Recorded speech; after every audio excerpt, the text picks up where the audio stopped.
What's up, YouTube family? I know it's been a while. I haven't been real good about posting videos, but life, you know, gets busy. This is not the Sonoma.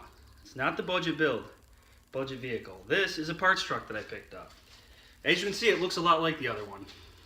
But this truck's got a bad frame. It's all rotted out. Unfortunately, I had to pay more for it than I paid for our budget vehicle. But hey, it's got a 2.2 in it that only has 95,000 miles on it, so that is what it is. And we're going to steal some other parts off it too. Like, as you can see, the front end stuff's all missing here.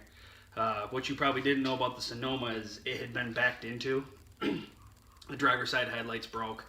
The grill's busted on it. You can't tell by looking at it from the outside. The front bumper cover's just kind of hanging there. So we're going to take all that stuff off, and we're going to put the stuff on that was on this truck, which is S10, not Sonoma. So we're going to completely facelift the front of the truck. It's going to be different. I personally like the S10 better, the look of it, so that's a bonus. We're going to do that. The other truck also has a busted windshield, so we're going to take the windshield out of this, hopefully without breaking it, and put it in the other truck. And the seats in the other truck are kind of busted up too. So we're going to take the seats out of this one because they're mint and throw them in the other truck, because this was a one-owner truck. Old guy bought it, brand new. He had it till he passed away, and I purchased it. I had to pay $500 for it. If you remember, I only paid $225 for our budget vehicle, but the budget vehicle's got the Sonoma's got a good frame. So we're going to take some parts off this. We're going to keep the S10 wheels and tires. I don't know if you can even see them in there, but we're going to keep those. They're actually in pretty good shape. Windshield, seat. We're going to pull the motor out. I pretty much have the motor all unhooked. Got to take 2 bolts out of the top of the trans. This is an automatic truck, so the trans is no use to us, but take 2 bolts out of the top. We're going to pull this motor out, and then we'll drop it in the budget truck, and that should be good to go then. We should be good mechanically after this motor's put in to drive that, and then we won't have to worry about that anymore. And we can, like I said before, move on to the fun stuff, which I should have probably been doing already, but race season is fast approaching, and I had to put some time into the race car. It's out there in the driveway. I don't know if you squint, you might be able to see it. But I'm close on that. I had a leaky radiator I got to take care of on that thing, but that's not why we're here. We're here for this. So I'm just keeping you up to date. We are moving forward slowly, but we're getting there. We'll scrap what's left of this when we're done. So that $500, that'll bring it down in the, below the 300 range. So we'll be in the high 2s, probably about what we're going to cost on this motor. So we should still, even though hopefully you bought a truck that runs and drives and you don't have to worry about this, this should still keep us hopefully under the 1,000 mark we were talking about in the first video. And then keep moving forward, right? So I'm going to cut the video here. Next time I turn the camera on, it's going to be the budget vehicle sitting here. Probably sitting here with the motor in it. And we will move on to body and suspension stuff. The fun stuff. Alright? So, catch you guys in a bit. Alright, as you can see, there's an S10 on the lift behind me. Or, in this case, a Sonoma. The budget vehicle is on the lift. The parts truck is pushed out back. Still got to take some stuff off it, but the motor's out. It's on the stand. We have the bed off, as you can see. It was pretty rusty, and like in the video I talked about before, I got a bed for it. It's in a lot better shape. That bed is on my trailer that I use for the race car, so I need to get it off that trailer, so I needed to go to this before I got to the motor, so I can have the trailer for the race car. So, we're kind of doing a bunch of different stuff here. So, we got the bed off. However, in the process, with the wonderful rust we have here, we found the gas tank was in pretty bad shape. Moving this filler neck around to get the bed off, it actually ripped a hole right in the side of the gas tank. So unfortunately I had to get a gas tank. As you can see, it's nice and shiny in there. eBay was $73 and some change, free shipping. It's a really nice unit actually. I mean, for that cheap with free shipping, I put that thing in like 10 minutes. It's in there, it pumps back in, everything's hooked back up. It's really nice actually. Since we've got the bed off, it makes a lot of things way easier. So the brake lines and stuff, somebody had already run brake line back to here, so it's actually pretty good shape. But the cab corners are a lot easier when the bed's off, because you can get to the back of the cab here without the bed in the way. So we're going to do these when I get a minute. It won't be today. I'll have a different shirt on probably when I do that video, but we'll cut these ones off. We're not going to use the whole thing. Ours are only rotted up to about here, so we'll probably cut it and stitch it in, or maybe I'll cut it right at the body line so I can hide it. Or maybe I'll cut it right in the groove. Who knows? When we get to it and I cut some pieces off here, we get a good look at it. These are the ones off eBay that I talked about before. 85 bucks and some change. It's a kit. Comes with the slip-on rockers, which are actually nicer than I expected. I kind of expected them to stop like in here and not go all the way into the door edge, but they do. So that's cool. This should be pretty easy. We're going to trim off a lot of that rust and stuff. We'll get these on. We'll get these on. Like I said before, hopefully you bought a truck that runs and drives and you don't have the mechanical issues that I have to deal with here. You might have the rust issues, so we're going to cover that. If you're down south and you don't have the rust issues, you can probably just jump down to the videos where I do lowering kits and stuff like that. I probably should have said that in like the first video, that if you have a nice S10 that doesn't need rust repair and stuff, to just jump to like video 5, but whatever. So, another thing we're going to do, since I was talking about lowering the truck, is we're going to do that on the back of the truck as well. Since we've got the cab off, it's just really easy. It's really easy anyway, because these trucks, the rear end rides on top of the leaf springs, so you don't have to really worry about moving anything. You're just going to take the U-bolts out. The blocks have a locating pin in them because the bottom of the axle has a locating pin in it. You're going to just kind of lift, set it down. We'll go over that when I do the video, but it's really easy. Anyways, that's where we're at right now. I still got to do the motor stuff, and I'll get to that, but first we're going to try to take care of this stuff so I can have my trailer back. You know, I got too many projects. Alright, so I'm in the shop today working on the sheet metal, on the rust for the cab repairs here on the budget build. I'm going to be honest with you here. This is just for fun. I mean, this thing's never going to be a show truck. I mean, you guys know how much I paid for it. So I'm not going to do this all perfect and proper and the way it should be done. I'm kind of just going to, excuse my French, half-ass it. And get them on there so that when the door's closed, from 10 feet away, it looks good. That's really as far as I'm going to take it. I'm not going to get super technical with it. It'll look good driving down the road to the naked eye and somebody who's not a body person, but up close it'll probably look like someone just kind of half-ass welded some shit on. So I'm not really going to go over how I'm going to do it. I was before. I talked about showing you exactly how it was done and everything, but these are slip-on style rockers, so they're kind of supposed to go over what was there. You can see I trimmed some of the metal away here. This fits up in here, like so. Normally you'd remove this weather stripping and you'd get into here where it was butt welded at the pinch seam there. I'm not going to go that far because I don't really feel like removing all the weather stripping and everything because it might get damaged and then you got leaks and I don't want to deal with that. So I'm actually going to trim this lip off and I'm just going to weld it right on top of what's there because there's still good metal there. So I'll either stitch it or I'll spot weld it down through there. Once the door's closed, you won't be able to see it anyway from the outside of the vehicle. You won't be able to see any of my welds from the outside of the vehicle. It'll look fine. And I don't really care what it looks like when I'm getting in and out because, like I said, it's just for fun. I'm just going to beat the crap out of it. On the cab corner, I'll do kind of the same thing, but you are going to be able to see it from the outside. So I'll weld it in here where you can't see it.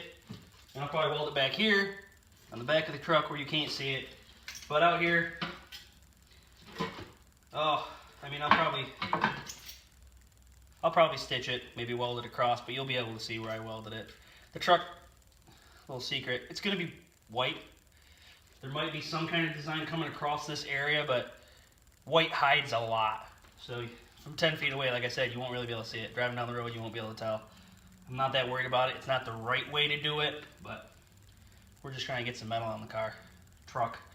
And time is money, so we're doing it quick, cheap, and it'll look okay. Won't look great because it's not a show truck, but the rust will be gone and it'll look nice. So I'm not going to follow through with any more of what I'm doing here. I might pop in real quick after I got them welded on, just kind of show you what I'm talking about, but we're not going to get real technical on this. We're going to get through this so we can get to the fun part, getting it lowered and getting the canvas right so we can have fun after that. Talk to you in a bit. Alright, YouTubers, it's time to lower this thing. As you can see, the bed's back on. I know I said I was going to try to do this with the bed off, but life. In between these videos, as you can see, I got different shirts on every time because it's been a lot of days or even weeks in between me splicing the videos together. It's just busy around here.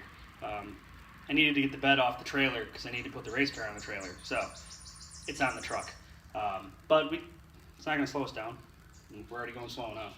So, we're going to put the lowering blocks in back here. First things first, you're going to undo the shocks. I already got the nut off. Just pull this thing off of here because this plate's actually going to come off when we go to put the block in. The block actually goes above the leaf spring under the axle. I'll show you what we got.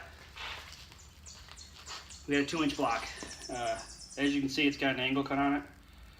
That's to make sure your pinion angle is correct when you lower the vehicle. The higher part goes to the back, from what I can tell. It didn't come with directions, but I'm pretty sure that's how it goes. So, we're going to do this real quick. It shouldn't take too long as the U-bolts don't fight me too much. This kit came with new U-bolts and nuts and washers and everything, so if these give me too much of a fight, I'm just going to cut them off. But here we go. Anytime you're doing this kind of stuff, you should put safety glasses on, but I don't have a lot of faith in these bolts. I don't think they're going to come off.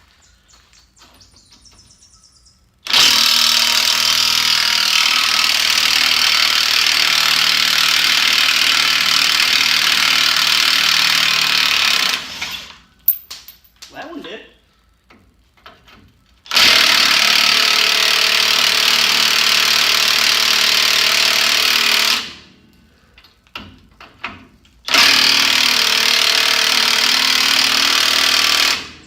It was just a tease. We're gonna have to cut them off. Alright, as you can see, the U-bolts are gone and the bracket that was here is gone. It's right there. U-bolts I had to cut off with the grinder. They're a little fun to get to, but you can get to them with a grinder if you got a new wheel on it. Cut those off, both sides. And then this is actually free now. I don't know if I can lift it up with one arm, but see? So we'll lift that up, slide this block under there, set it back down, put the new U-bolts on it, and tighten it up. It's that simple. Alright, so there you go. The blocks are in, new U-bolts are in. As you can see, I had to cut those. They were really long, so a couple inches off the bottom. Otherwise, they've been sticking down like almost tire. Would have been hitting stuff. So that kit's obviously for a couple of different options. Probably same U-bolts they use in a 3 or 4 drop, but this is only a 2-inch drop, so 2 inches off the block or off the U-bolt. Your kit might be different. You might decide to go lower than me, so that could change, but the work is still the same. So they're in. I'm going to throw the stock shocks back, or not stock, but the shocks back on it that were on it, even though they're totally whooped, just for now, until I get a set of shocks. And then on this side, you can see it. We accidentally popped the brake line. Didn't break it off, but it's leaking. So I have to swap that out. That's part of the rust belt, unfortunately. So that's it. On to the front. All right, so now onto the front, where as you can see, we're pretty rusty. But first things first, obviously take the wheel off. Then we got to take the brake and caliper bracket off. Then we got to remove the front rotor, which is actually the hub 2 on this vehicle. So all that's got to come off, and then the back plate, which is a rotted mess anyway, has to come off, and then we can take the spindle out. Upper ball joint, lower ball joint, and the steering arm. Off, out of the way. Now, when you go to do the ball joints, loosen the nuts up, don't take them off, leave yourself a full nut's worth of thread. You got to put a jack under it before you remove the nuts completely so that the thing doesn't just spring open and you get hurt and everything else. So we'll get to that point, and then when I go to pop them free, I'll turn the camera back on and get it down here where you can see what I'm doing for removing the spindle itself. Alright, catch you in a bit. Alright, so as you can see, the brakes and everything are off of this, and I just wanted to touch on something real quick before I move on. When you're working on something old and rusty like this, as you can see, the tie rod's already out of here. You've got the cotter pins that go through it. When they're rusty like this, the chances of you getting that out are extremely slim. So let me turn this way here. You can see it. I already broke this one off right at the nut, and I smashed the other side to the nut so that I can get the socket over it, which is the same thing I did down here. And then you literally just break it off. Turn it, break the cotter pin off, and then go back after the fact with a punch and a hammer and just punch the pieces out of it so you can put a new cotter pin in it. It's easier than messing with it and fighting with it for, you know, an hour when you can just do that and then you're good to go. So that's what I did, and we're gonna get this spindle off. I'm gonna break these nuts free and back them off, but I'm not gonna actually separate the spindle because that spring will push that lower A-arm down, and if you're not careful, it'll drop that thing and kick it out. The shock's still in it, so technically it wouldn't kick it out, but we'll see if that shock comes down far enough for me to get this spindle out of the way. Alright, so as you can see, I've got the nut off in here, off the bottom of the ball joint. The jack is up underneath this A-arm, but it's not actually touching. See, it's actually loose. So now, if you hit this right here, it should technically pop off. It might not, because this is old and it's rusty and it's beat up, but we're gonna give it a shot and we're gonna hope for the best.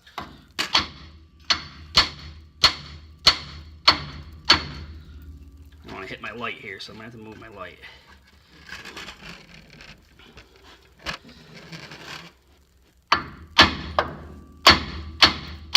We don't want to bust the threads all up because we have to reuse this. Bigger hammer.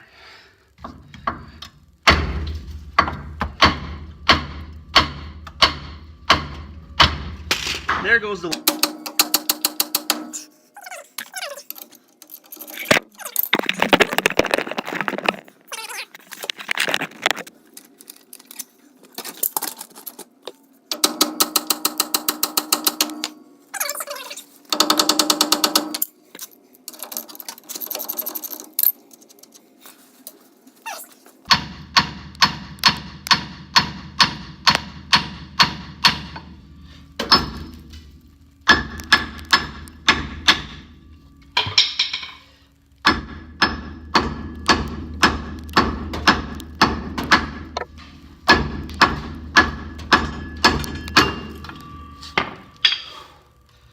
Well, finally, the top one. Of course, the bottom one doesn't want to let go.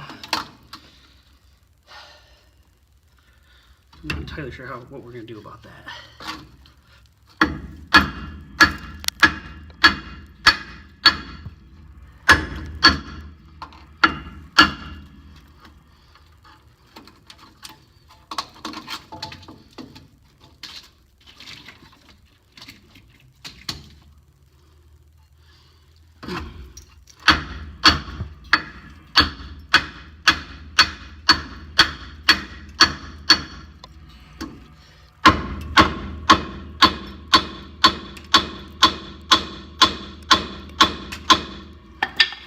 I've literally never had one fight me this bad. Whew. It's making me work for it.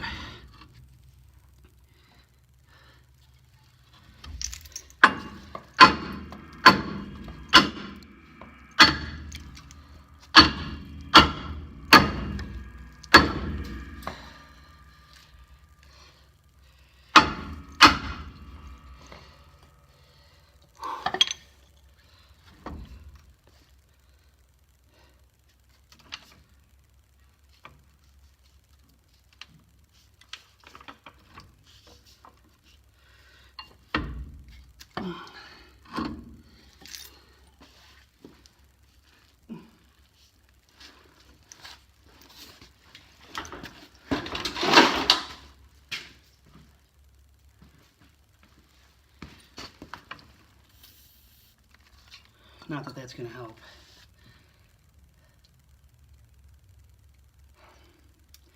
At this point, you really need a pickle fork if they get stuck this bad. You don't want to put a torch to it like I did because you don't want to burn the ball joint.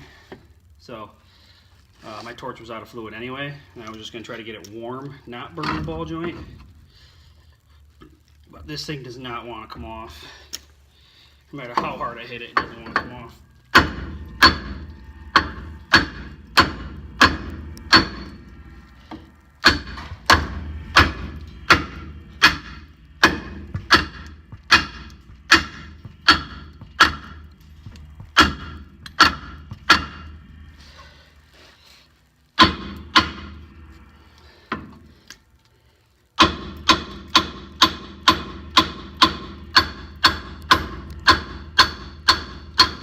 Oh, got it.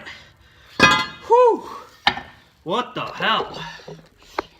That was not fun. But since I've already got you here, let me show you what we got. Alright, so driver's side spindle. Driver's side spindle. I'm gonna flip the camera around here, hold on. So, there's the new spindle and the old spindle.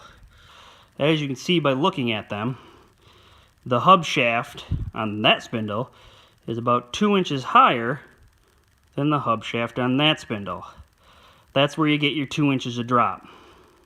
All you did was move the wheel up on the spindle, which in turn lowers the front of the vehicle down 2 inches. So, it doesn't change your suspension geometry or your steering geometry or anything. All it does is move the tire up. That's why I like drop spindles. Now, reverse of what we just did. Without the banging, we can just put it on and tighten the nut up. I gotta get the cotter pins out of there though, like I was talking about. So let me get to that and I'll get back to you guys in a second. Alright, so for the first time ever, I actually had to use a C-clamp. See, these ball joints, if you didn't know, are tapered. So there's no way to hold the bottom of the ball joint. So if you're going to tighten this nut up and the stud starts to spin, what do? Take a C-clamp, put it on there, clamp it down onto the taper. That'll hold the ball joint from spinning. Now, if it's spinning because you got it cross-threaded, you're going to have a problem. But I didn't have it cross-threaded, so clamped it down onto the taper, which stopped the ball joint from spinning, and then I was able to tighten that nut up. Top one's already tight. So, put some cotter pins in. Put a cotter pin in there. Then you put the brakes stuff back on. And then you do the exact same thing on the other side. Alright, so there you go. 2 inches lower than stock. 2 in the front, 2 in the back. You might have wanted to go lower than that with yours, which is great. Go ahead, do it, slam it. But because I'm running rallycross, I only went with 2 inches because I need the ride height for bombing around the field. So, you see the bed's a different color. Well, we're going to paint it, which, you know, that's the whole point. This is the perfect canvas now. It's got the right ride height, a little bit sportier than stock. Now, it's running and moving under its own power. I still got to swap the motor out. I still got to swap the front end parts over and stuff that I talked about before, but that's it. We did some fun stuff. We got it lowered. You've got your canvas. Now you can do whatever you want. You want to plastic dip it some funky color. You want to go military themed like Harlan did and, you know, do a fighter jet or something crazy like a tank, or maybe you want to go rat rod style, paint it flat black, do some pinstripes or something. Totally up to you. The only thing that's limited is your creativity and imagination to do what you want there. Now, I've got the Monty SS wheels on here, but like I said, there is a plethora of wheels available for this bolt pattern, from the 60s right up until today. Now, the newer stuff, you'll have to use wheel spacers to put on, but you can run brand new Camaro wheels if you put the right wheel spacers on. You'll have to go to the forum, figure out what sizes you need and whatnot, but the wheel choices are endless. You can get cheap stock takeoffs and make this thing look really cool on a budget. Now, we fixed most of the rust. I got one little spot here in the fender I gotta take care of, but I'll take care of that when I modify the fender, because if you remember the first video, I talked about doing a wide body, fiberglass and stuff, but we're doing it on a budget, so we're not gonna do that. Why not just use what we got? So let me show you what I got going on the other side of the car. Alright, so there you go. There she is. You can see the rockers and cab corners that I put on. You can see where I overlapped it here like I said I was going to do. Real quick and dirty. We'll put some glass on here and sand it down. You won't hardly be able to tell. This here, I'm not glassing or nothing in there. I'm not that worried about it. It's inside the door. I overlapped it, welded it. We just spot welded it across the top because, you know, I'm not worried about it. It's not going anywhere. No big deal. Nobody can see it with the door closed. So, because she's cheap and rough and we're just going to beat on her, not that worried about it. So, now, let's take a look at this quarter panel. It's straight. Nice even body line. But if you look at this quarter panel, she's bubbled out. It's a little chubby. And the wheel sticks out farther. So, what you've got is a gap here where I cut it on the inside up and over the top and then welded these tabs in to hold it. I put the Porta Power against the frame after I cut it and pushed it out. If you had a buddy with you, you could just pull it and weld it. But just like that, a little more than 2 inches fatter. and then I don't know if you'll be able to see it in there. There's a 3-inch wheel spacer in there, spacing the wheel out so that it's nice and even with the body line. On the front, we kind of went rally style, new school, where it just chops off right behind the wheel. That's pulled out. Well, on top it's 2 inches. Back here it's a little bit more than 2 inches, but you can see welded these things on the top. To hold it for now, but we'll fill this in. Slice across the top, slice down the inside here, up and over. See, it's separated back here, up there, and then you gotta cut it inside here, all the way up to about there. I did that with a Dremel, but hindsight's 20/20. On the other side, I will take the fender off in the back and cut it with a grinder because that took forever with the Dremel. Well, there you go. Something different.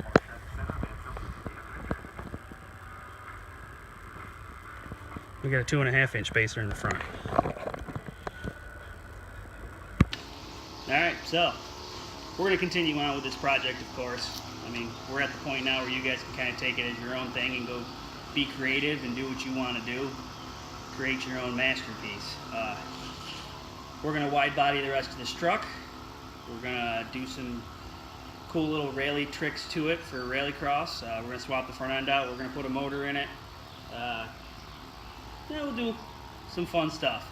And then we're going to paint it. I got a racing livery in mind for mine. But I'm not going to tell you what that is. We're going to surprise with that one. So, when we get to it, to the paint, I'm going to do the Rust-Oleum, cheap, like I did on the Camaro video there. We'll paint this thing up, make it look cool, and then we'll take it to Rallycross and beat on it, see how she does. But, as usual, keep it creative and happy building.